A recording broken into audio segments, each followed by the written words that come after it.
and maybe let's start getting her into competitive dance classes. To be honest, most managers and agents will not sign children who are under the age of 8 or 9. You know, had a couple voice lessons just to get her familiar with, and she got up and sang her Ariel song. Absorbed the information and kind of came home and said, well, if she's likes this and gonna do this, I feel like we should make some choices now. Like things like we got her passport.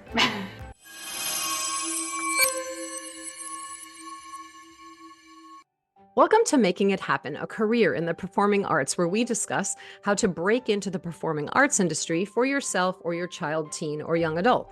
Guests include professionals who are passionate and share my vision of helping talented individuals land professional representation and have successful careers in the arts. My name is Leesa Csolak, and I am the CEO and founder of Making It Happen, a career in the performing arts online courses, having helped hundreds of clients break into the performing arts business on stage, in films, television, commercial work, and more.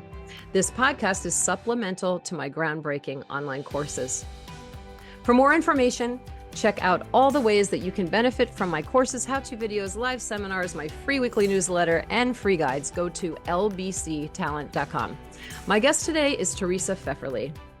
You watch them prepare the food for the shoot, which is not how you would think, you know, how they prepare food for television and print is not how you actually prepare food. You know what I mean? Like the things that they put on the food and like kind of like cook it on with a butane fire or whatever to make it shiny, and it's not real. They put oil, they put oil on things to make it look, it look more appetizing, I guess. But God forbid the child eats it when they're not supposed to eat that piece of whatever they put. And there was one little boy, he had to eat the steak so many times, and they were putting honey on it for him because he didn't like steak. And they had like a little, I call it like a little barf bag. Like he would eat it and chew it, and then when the shot was over, he would lean over and spit in the bag.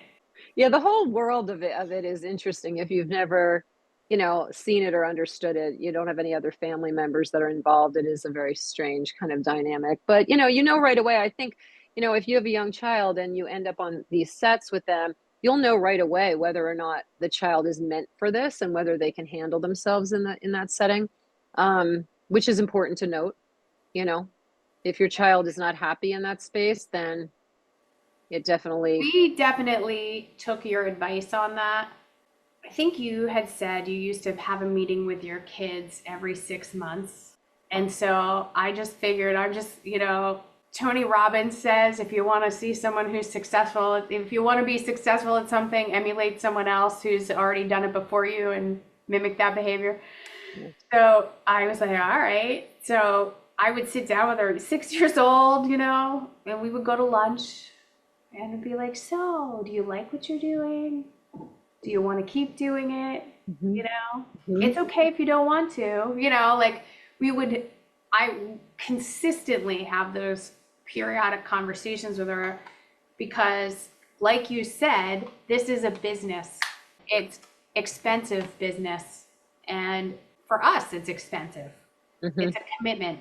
So it makes no sense to push them if they're not having fun. They don't want to do something. It makes no sense to spend our money, stress our kid out, and put her manager and her agent in a situation where they're sending a kid out because that's income to them who isn't into whatever, is happening.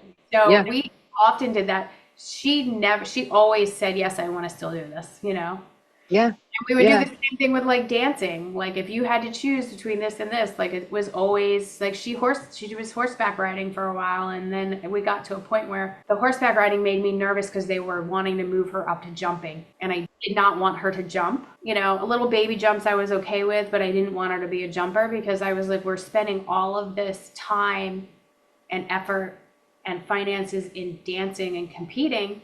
This seems counterintuitive to me to get on a horse and jump over some jumps and where you could fall and injure yourself and then you'd be out.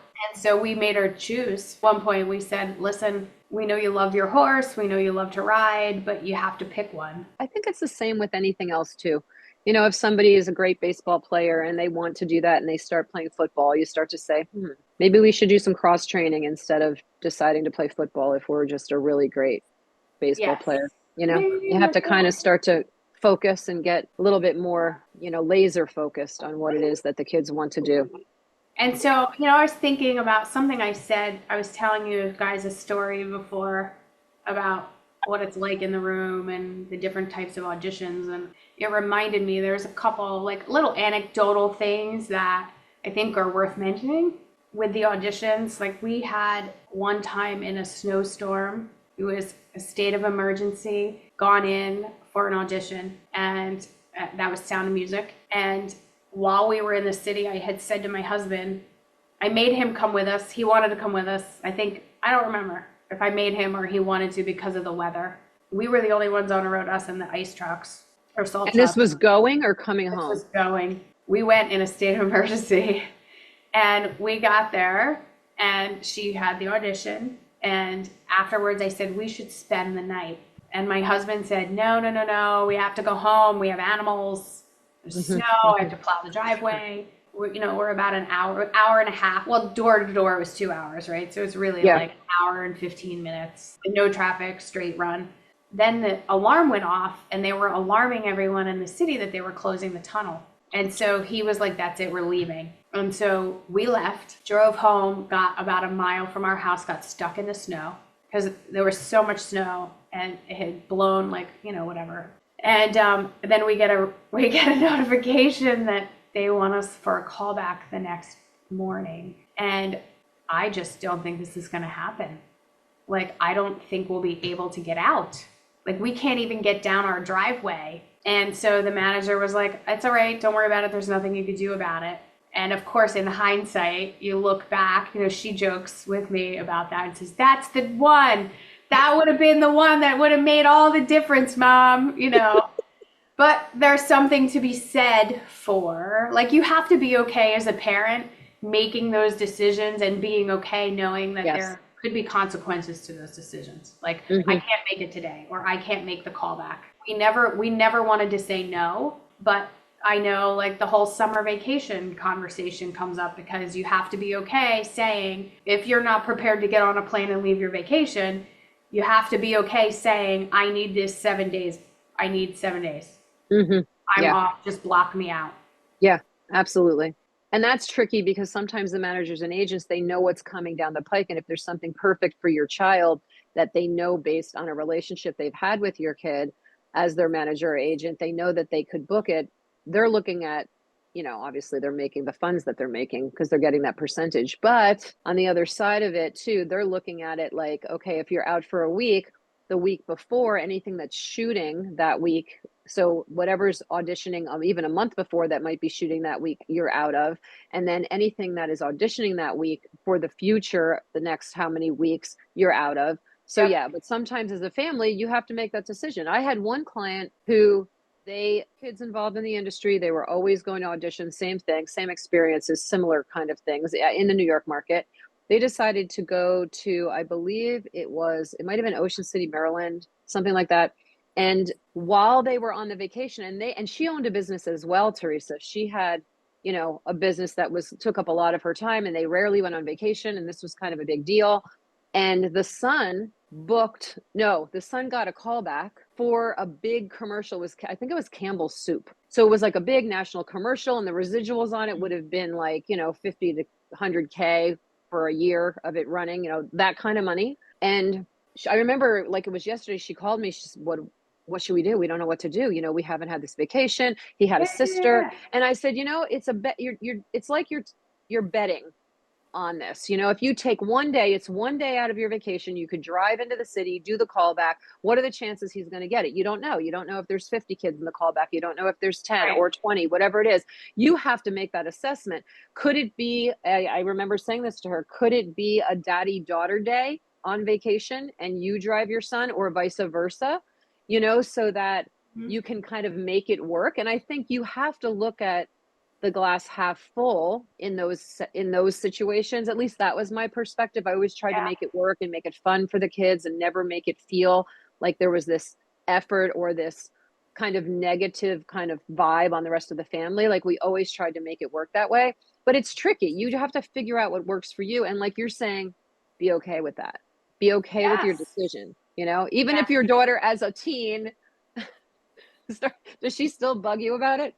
No, no, no. Oh, okay. She was very good. Like everything rolled off of her back. Almost for me, way more than me. And sometimes I would be frustrated because there almost seemed like there were no stakes for her. And in fact, there was an Annie audition that we got a call back for that she refused to warm up. She, I don't know, had a hair up her butt or something, and just it was like a power thing. And so we get to the audition, she signs in, I go, we're at Ripley, so it takes me, I had to go to the bathroom. So I go to the bathroom, they take her while I'm in the bathroom. I come out, she's in the room. We were there for 5 minutes, and none of the things that they told her to be prepared with, they did. It was totally something else. And I was like, so that's it? And she was like, yeah, that was it. And I was so like flustered, like I just lost it. Mm-hmm. And I think that's the one time we had friction. Mm-hmm. Her and I had friction because I was like, if you're not going to take this seriously, I am not going to do this anymore. I don't know if that was a good or a bad moment. Who knows? It was just a shitty moment. Because it's a big commitment. There was one audition that she cried. Oh, really? There was just one. Everything else she just rolled. Mm-hmm. Mm-hmm. Yeah. I think the kids do have to have that kind of attitude, even if they, you know, you want to put stakes on it, that you want them to do well in the room. They, you know, they want to do their best work in the room, and hopefully that's the case. But I think the kids who go to the auditions and then forget about them and just go on to the next thing, and they enjoy that moment of being in the room and sharing what they love with people who also love that same thing, is where the head has to be. Yeah. Because I think it could get crazy, because I think there are a lot of kids out there that possibly are being pushed into the industry by parents who know they're talented enough, but maybe they're not ready.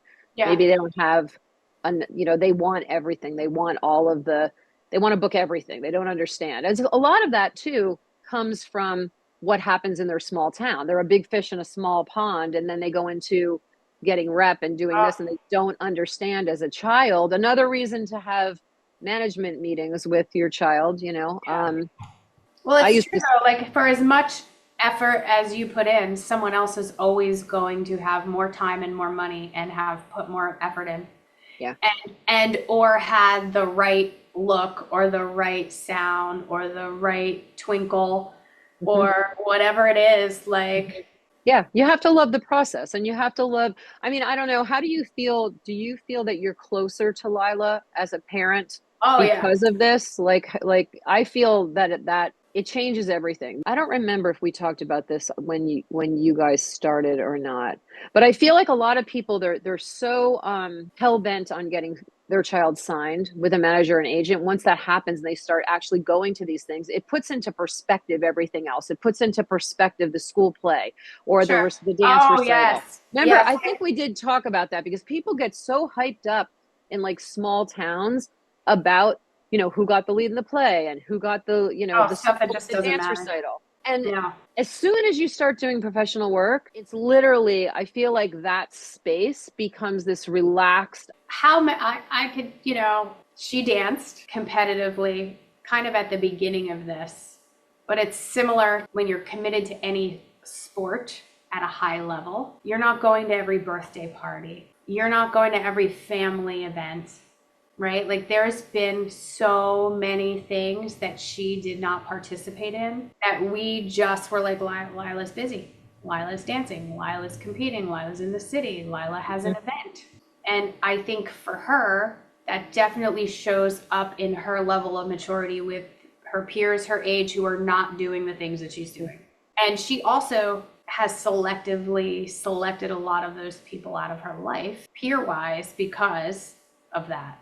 Like Yeah. she just kind of like has no tolerance for the drama that a normal teenage drama, like normal stuff that normal kids, which is nothing wrong with. She has no place for that. In fact, Yeah. one of her best friends that she's been friends with for a very long time, since they were 5, is a competitive jumper, horse jumper. and they pulled her out of school probably a year or two after Lila was pulled out. Mhm. And they travel the Florida circuit in the winter. So they bought a second house down there, and she's competing, moving her way through the levels. I don't know what it's called in the horse world, but Sure. moving her way to be pre-Olympic. And they get along fabulously, and they don't see each other all the time, and they don't talk all the time. But when they see each other, they love, hug and kiss each other and laugh and Mhm. giggle and all of those things. But they get it because they're both the same level Yes. of intensity in what they're doing. I totally agree with you. I think being in the industry with a child, it brings you closer to the child, obviously, because you're trying to help them. And if you can keep yourself sane through the process, because I think too, I want to mention, we end up being like middle management. Do you know what I mean? Like we're dealing with the agents and managers and the emails that we're getting from them as far as what our child is going to be given an opportunity to audition for. We want to say yes, like you said, we want to say yes to things because we know this is important to the agent or manager because this is their how they put food on their table and a roof over Yep. their head. And yet on the other side of it, we also are balancing the relationship with the child, the training of the child, and being able to, make sure that they're happy and doing their best work. And we're the ones who have to hide the stress on both ends. Yes. Yes. So it's definitely like middle management. If you've ever had a job in middle management, this is what it is. So you have to figure out how you're going to balance that Yeah, and how you're not going to lose your help them mind. self-tape and not want to scream at them because Mhm. they're giving you a little whatever. Yeah, or they're tired or they're hungry or whatever it Yes. is, that they're And being it's like the kids. 15th time you've taped it because they can't get that one line right or Yeah, yeah, whatever, you know? yeah, Yeah. yeah, yeah, yeah, yeah. And I Yeah. think they have, sometimes I think the kids, they're having fun with us. Do you know what Yes. I mean? Like, Because they understand at a different level than generally than what, there's definitely a whole different level of stuff. Yeah, I think well, so. because they're kids and they don't need to see and understand the other side of it to a full extent. Oh, they don't need to see and understand the time, effort, money, and the coordination that you have to do with their world as well as the agent manager world. They don't need to see that. So you have to Yeah. be a parent who's willing to be To that. give them the vanilla version that they need to Yes, hear and deal with yes. the other stuff and just Hmm. kind of let them know keep them as calm and safe as possible in all of it, in the preparing, in the Hmm. auditioning, in the post auditioning, in the callbacks, like all of it. Yes, Just really yes, like, when they're little, it might look like, oh, yay, this is fun. When we're done, we get to go get a slice of pizza or some ice cream, or, oh, yes. well, there's our favorite crepe place in this part of town where these auditions are, so we get to go get crepes today. We tied food treats to a lot of the locations because it was the same locations for different things. And Hmm. so every time you had to go in Chelsea, where Milk Studios is, so she always wanted a strawberry Nutella crepe. So that was always the treat. Yeah, well, part of it too, I think, is the timing, right? You're picking them up after school, you're driving in, it's taking you an hour and a half, whatever, you're getting to the audition. All those Yep. things are happening. So at least in this market, and I would believe it's the same if you are living an hour and a half outside of LA or Sure. Vancouver or Atlanta, wherever. Well, LA might Um, be worse with the traffic. yeah, true. Yeah, you got a point there. But You they're might need hungry. to be there the day before.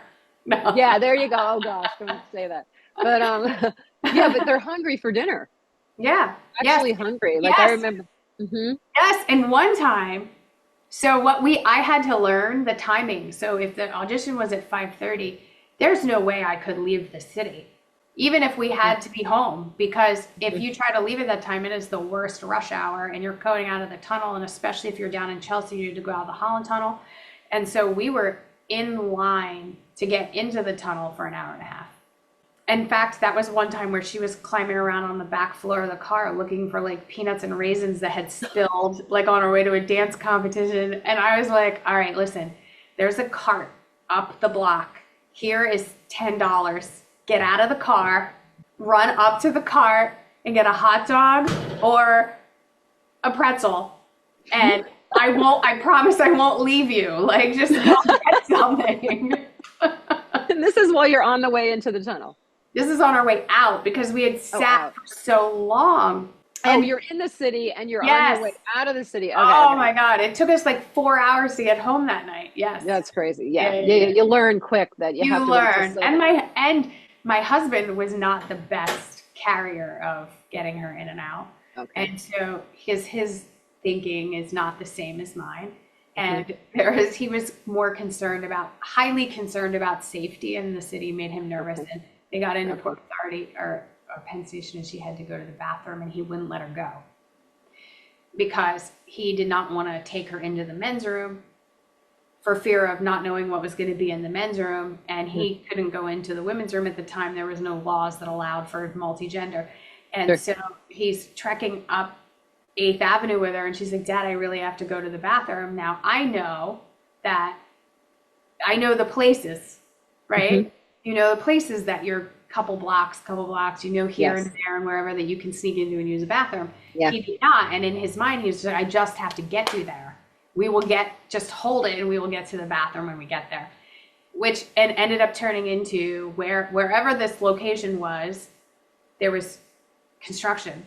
So they get to the casting office and the girl at the table says, oh, you have to go to this floor to go to the bathroom. So they get into the elevator, they get to that floor, and the construction crew is there. They're like, no bathrooms. You got to go to this other floor.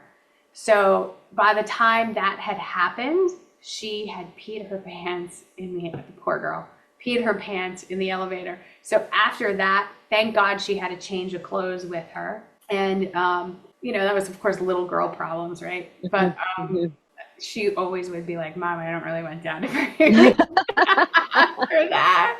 But Right. it's like another thing with a little kid you have to think about and learn Yeah. and build into your dynamic of, okay, hydration, food, bathroom, preparation. Extra clothes. Yeah. Yeah. All the things. Yeah. Yeah. So, you know, this is great. Let's jump. If you have time still, Yeah. I really, really want you to talk about the thought process to having her leave public school and do distance learning program. Well, it started to become, I could tell, a little stressful for her leaving class. So I want to say she was maybe in 6th grade. I could tell there were times where when I would pick her up at lunch to take her in, she would be irritated. And I would try to talk to her about it. Like, she would calm down eventually by the time we got to the city, but she would be irritated that she missed whatever they were going over in class because she is the little A type and didn't like to miss content. Because then she felt like she didn't necessarily know what was happening when she got in the next day. Although the teachers kept reassuring me she was fabulous and great and had no issues and there were no concerns with them, for her it was stressing her out. And so we had talked about it, but I was kind of afraid to pull the trigger. And then we had an incident where she was performing at 54 Below, and there was an after party, and we got home at 1 or 2 in the morning. And so I took her into school an hour late the next day. So what was that, maybe like 9:30? I don't know. It's like by 10 a.m. she was in class. And when I was signing her in, the secretary, well-meaning, without having any context of anything, without knowing anything, the poor secretary said, oh, Lila, just so you know, when you're tardy, that ruins your ability to have perfect attendance. And that was the moment for me that I decided enough was enough. Like, I got probably more irritated than I needed to.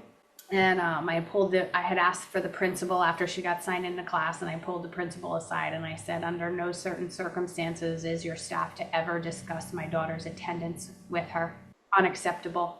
You know, she's however old she was. They said she performed in the city last night at 54 Below for, you know, like, you may or may not know what that is. But that's a big deal. But that's a big deal. And she's an hour late for school. I said, and I'm pretty certain that her one commercial she did last year, she made more money than the secretary. And so this is unacceptable for me. And of course, the principal was very apologetic. I'm so sorry. They didn't know, because it wasn't something that we necessarily discussed or talked about with all of the staff. It was just, you know, the principal was very empathetic. But for me, I just felt like I'm setting her up in a lose-lose situation if I keep her in this dynamic where she's getting pulled by two worlds. Either she's in or she's not. And let's just see. Like, it was kind of like, let's just rip this Band-Aid off and see what happens. And maybe this will give us more time where she could have like piano lessons. and more downtime. And so I so thrilled that we did. It ended up being 6 months, 8 months before. It was like the September before COVID hit. So by the Mm. time COVID got here, we already were distance learning. Or Ah, it might have been the year before COVID, maybe. But we had already been distance learning, so it wasn't a thing for us. And we were just like, whatever. And she was able to add piano and guitar. I noticed that her level of intensity with her dancing at the time, like she was way more zeroed in and focused in it, and because she had the time to. yeah. And And so they're I'm not tired from a 6 hour day or 7 hour day at school. And many times in public schools, they're wasting about half of that time. I was There's no just gonna things say going there's on. probably 4 hours of instruction in a given Hmm. day. And so what's amazing is now she's in the collegiate, she's in American Institute for Musical Theater, or Institute for American Musical Theater, right? It's in Manhattan. It's a performing arts school, trade college. And she was accepted and invited to participate haphazardly. It was this kind of funny anecdotal story, but haphazardly at 14 was invited to participate. So we had planned on transitioning her back into high school as a freshman, but instead at the last minute we pivoted and moved her into Manhattan, and she's been attending that full time as a level 4 dancer, thanks to you. And that's their highest level. So Hmm. she's in the room with other kids who are dancing at her level or better, which was important. Hmm. And there's two other girls who are under the age of 18. Both of them have been distance learning. One of them just got their GED. The other one is actually doing an accredited online school, and she's going to be going to college, actually not for musical theater, but for like musical therapy. It's kind of fun that she has other kids who have a similar experience, like other people like her. And it's not a bad thing. Like I definitely think there's, for the average student who doesn't know what they want to do with their world, we have great public schools, right? You build great relationships and you get to have all these normal experiences and exchanges with kids your age, learning what you like along the way. But she always knew, like, if this was never, we always supported this as much as we have because she always seemed to know. She was the one that said, I want to get up and do that. And at 8 years old, when she showed up to a dance competition with a fever having thrown up before we got there, and insisted that she wanted to perform and was purple lips and shivering in the wings, and then got up and performed and then came down and went to sleep. That for me was why I was like, that we don't have a choice. Which is wonderful that you guys have been supporting her the way you have, because, like you telling that story, you're giving me chills, because seriously, that is the thing, you That's know? that's what makes me, that brings tears to me. Yeah. That, right? Yeah. And then I could tell you probably a handful of times after that where she was performing at the green room, and there's one of her teachers had hosted an event there, and there's 25 kids performing, and she had worked for like a month ahead of time on a specific number, and that day shows up and she's got 102 fever and a runny nose, and she goes in and performs. And it might not have been her best performance, you know what I mean? To have an Yeah. 8-year-old, 10-year-old, 12-year-old with that sort of like drive. Mhm. I'm so grateful. After, she's the baby of 5, and I could definitely say she has the strongest work ethic innate in her, and I think it's Mhm. the performing. You know what I mean? I Oh, really yeah. do think it's all of that that has built that into her. It's made her that person. Hmm. Yeah. Yeah. And even though, like, even going back to what you said earlier when she was younger, and you said, oh, I wish there were more stakes for her, but actually, there probably was. It was there. She Right. wanted it, Right. maybe she wasn't showing it, or she was, just kind of trying to, play a little bit with the control pieces of all of that. Sure. She's going through the process, but it builds in them so that by the time they're older teens, young adults, they're Yeah. literally ready for the industry. I mean, she is Yes. so far ahead. Just to reiterate what you just said so that people understand, you're looking at a young teen at 14 who is invited into a collegiate program a 2-year intensified collegiate program that is amazing in New Yes. York City, offers classes that are with Broadway stars, Yes. professional icons. They're getting acting, singing, dancing, all of it. Oh, Um, oh, even and more. Like, first of all, his level of love for the performing arts and for these kids is so evident and special that mhm, I remember saying to myself, like, I could never rob her. Like when he said, I think your kid's pretty amazing and I would like to take her in the program if she's willing and wants to come. I could never rob her of that opportunity to be with people like that.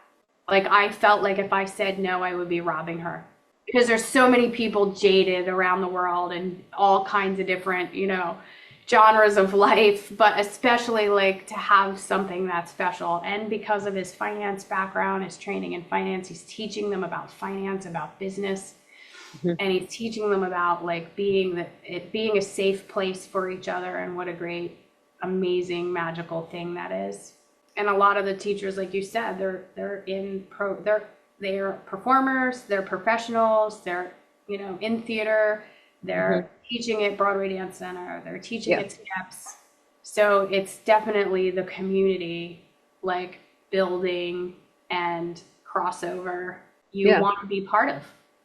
He's also offering the students an opportunity to meet casting directors, agents, and managers. Is that correct? Correct. He definitely brings them in.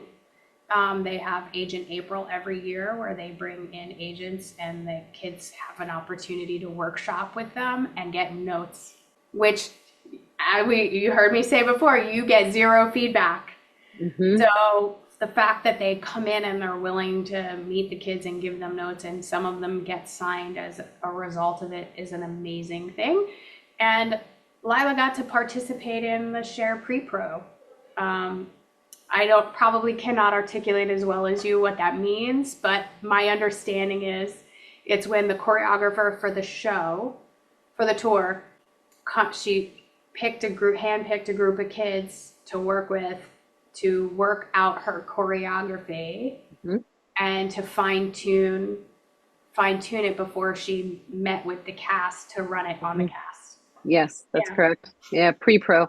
And a lot of people don't have an opportunity to do pre-pro until they're deep set into the Broadway community. They've done a couple of Broadway shows or a Broadway show, and they seem to be that type of performer who is going to be really great and collaborative and grounded with who they are as a performer. And then the choreographers or the directors are going to invite them in to do pre-pro of sort, whatever that is. Mhm. And it's magical that she got to do that for the Share tour. Yeah, It's absolutely. insane. Hmm. Yes. Yeah. Yeah, it's crazy. So now she is 16, correct? Yes. And she is going to be Graduating. graduating out of the collegiate program. That's Yes. incredible. That's Yes. incredible. Oh my gosh. So do you have any idea what she's going to want to do and moving on? Because she's not, I think this question would come up for the listeners. She's not 18 yet. Can she audition for professional work at this point? Like, what are your feelings? Are you still working that out? I'm still sort of working that out and trying to take the lead from her. Like the last year and a half, we have not submitted for anything outside of any submissions she might have done through the school. And we did, the management company during COVID finally closed after many, many years. Hmm. And her active manager at the time moved on and started his own agency, but only took children who had active contracts. And at the time, she did not have an active contract. And then I had reached out, and at the same time, simultaneously, she had a huge growth spurt. 12 years old, she was 5'7", 5'6", 5'7", Hmm. so way too tall to work Hmm. on Broadway. And then COVID. And so she had been with innovative artists and Barbara Coleman, who was wonderful and lovely to work with. Hmm. But Barbara was like, listen, COVID, and I just can't. I have nothing for her, so I'm going to clean her off my roster. She's been amazing. So, I think had COVID not happened, that might have been different, you Yeah. know, and which was our intention in getting her involved so early, Hmm. was to have developed the relationship to carry through the phase Yes. where they're not working, because there is that age gap where they Yes. just train and not work. And Yes. so, but that's okay, because everything, we've talked about this before, like you just don't know. Everything kind of happens magically for a reason, and you don't know Hmm. it until later.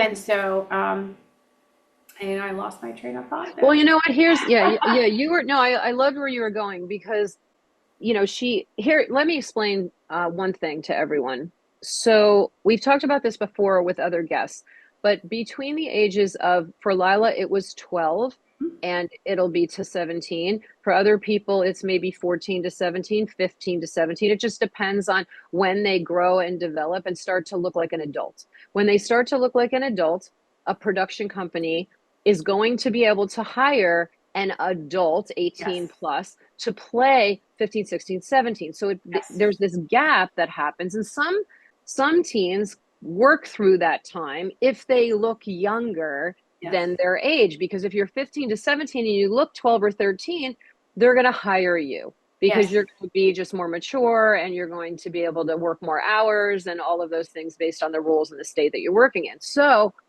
for kids who are too tall or don't fit in that space, like Lila was tall for her age, there's not going to be a lot there for them. And you, as a parent, you want to find different things for them to do, cabarets they can perform yes, at, all of that kind of stuff. You want to work on training and everything. And for Lila, the best thing that happened was that because the training became such an important part of it, and you were smart to keep that going and not just go, oh, well, we're not going to a lot of auditions now other than our own submissions, so we're not going to train. right. People do that, right? So then what happens? And if you want to talk about how, didn't she go to a summer program She went to the summer program. Shows they have a summer, month-long summer intensive. at Um, IAMT? It's at, yes, IAMT, yes, I Institute for for American American Musical Musical Theater. Theater. Okay. And I had, because we were still trying to figure out, so there were some changes in her dance company that were coming at the time, and we were kind of like, what are we gonna, her and I would talk about what are we gonna do, and where do we want to be, and all of that. Mm-hmm. And so I had sent him an email, and I had simply said, hey, would you consider allowing her to participate in some of the classes in the fall? And I was thinking that maybe we could come in, maybe we could keep her homeschooled versus going back to high school, and maybe we could come in 2 days a week. And when he called and the conversation progressed and he offered her to participate fully, he said, if your kid wants to come, I would take her. She was in Mm-hmm. the passenger seat of the car and heard him say that we were driving to the school, because I stayed with a friend in Queens, so I would drive her back and forth every day for that, because at the time at 14, I didn't want to leave her in the dorms. And so I would stay with her and would drive her back. And so she heard him say that, and I turned to her and she shook her head. So that's why I couldn't say no Mm-hmm. to her. I mean, and of course that's a whole other, we could probably do an episode about like how to make those decisions and have those conversations with my Yeah. husband and with her, and Yeah. what all of that looked like, because that was a lot of Mm-hmm. intense 2 weeks, 3 weeks of Yes. making, I remember. yeah. So like I said, that could be its own whole conversation, because that's a lot of the decisions that you have to make as a parent, and involving her, but there's two parents, and two parents have to be on the same page, and the kid has to be comfortable and you have to be comfortable, and it's sort of like a very collaborative Mm-hmm. dynamic. And Yeah. so, yeah, so now that she's 16 and going to be graduating, we have a year before she probably, most likely, practically speaking, is marketable and Mm-hmm. can work. And Yeah. so then we have to decide, and we're still figuring that out. Are we going to try to keep the apartment in the city and stay somewhat involved in this program in like a custom solution? Mm-hmm.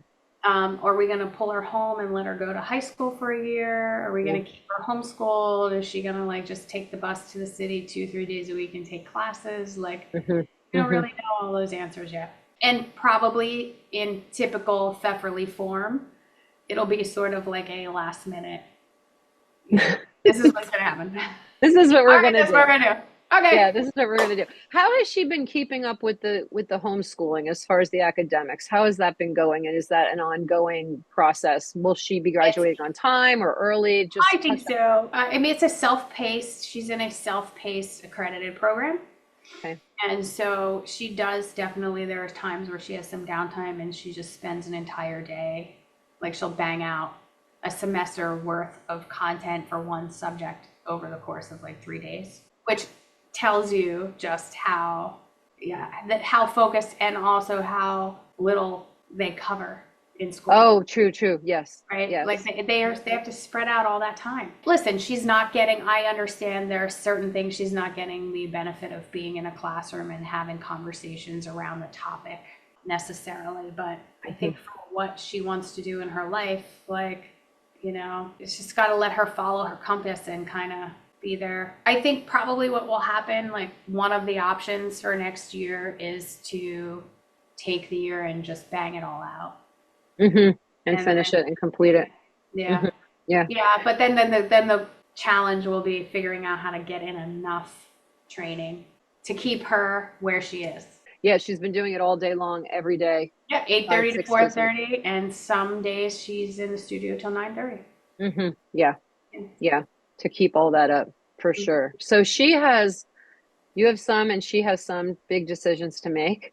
And it looks like it's quite going to be an interesting journey over the next couple of years, a very exciting one.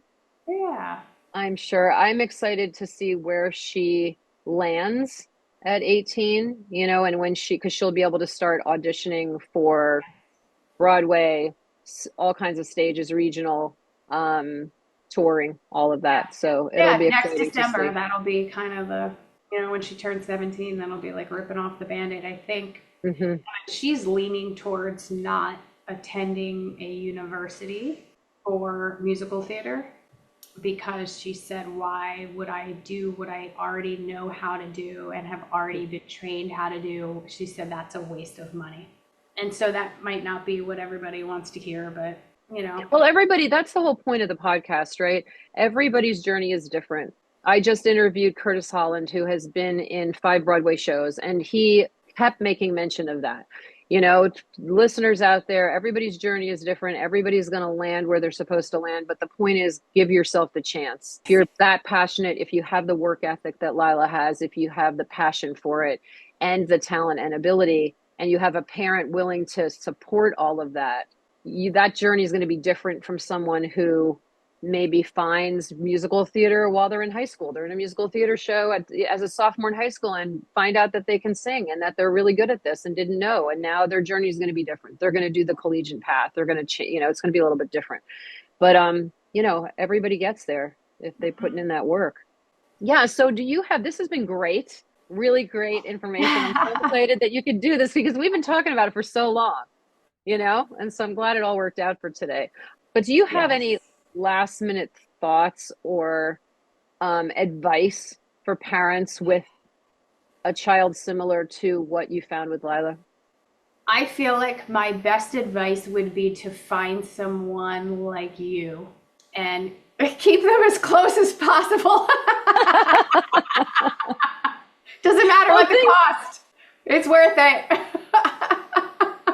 Well, it's definitely a journey that if you have a mentor and you have somebody who's been there and done that, like you were saying earlier, and has been through it.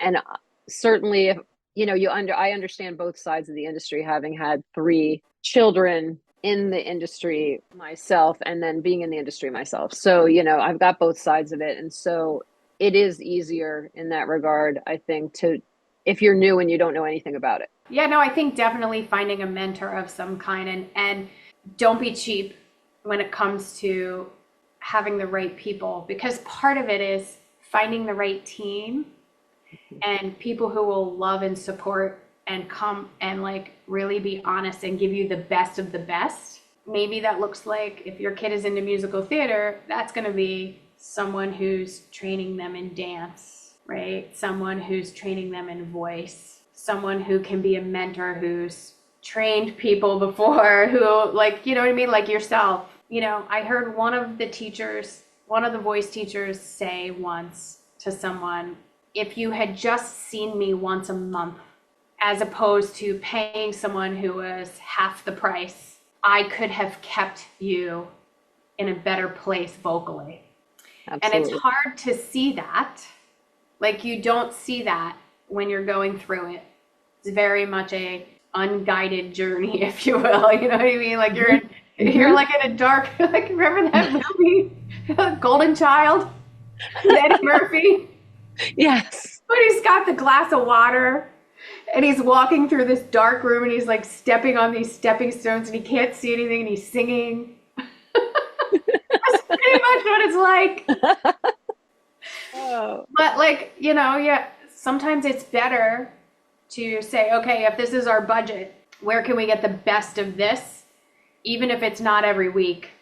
Yes. But it's once a month. Mm-hmm. And we've made that mistake at times because you just Yeah. don't know what you don't know. And if you haven't been in that world before, many of us have not, then you don't have the experience to know the difference. Absolutely. I've said that to many new clients. You don't know what you don't know.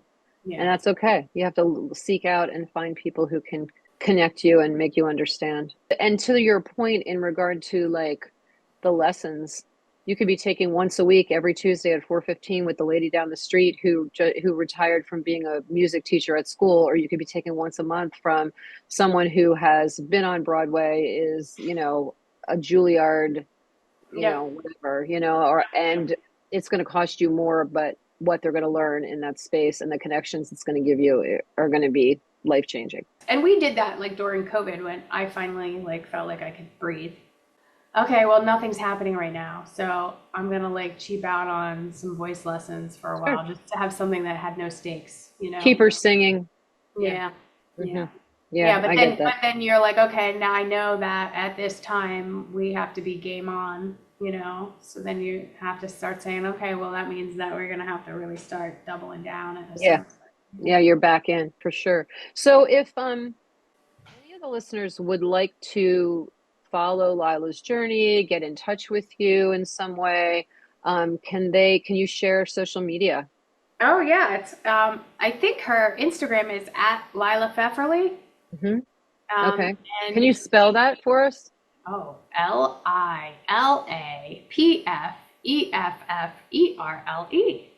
And I do not believe currently her website is up, but her website will be up probably in the next 6 months, and that was leesapfefferle.com. Okay. And do you have any issue if someone wanted to get in touch with you via social media? No, not at all. Yeah. So what would that be? It's at Trigas, TTRIGAS. Okay, beautiful. Yeah, and that's on Insta. Awesome. Yeah. Thank you so much for this today. Yeah.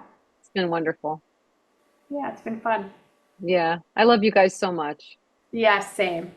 I'm really excited for what's going to be in her future. I think I'm going to be spending a lot of money on tickets to shows that she's in. That's what's going to happen. Well, there was a time where you said, I'm going to eat my hat if this doesn't happen. Yeah. Yeah. Oh, yeah, I think she's getting there. So anyway, thank you. You're welcome. Thank you.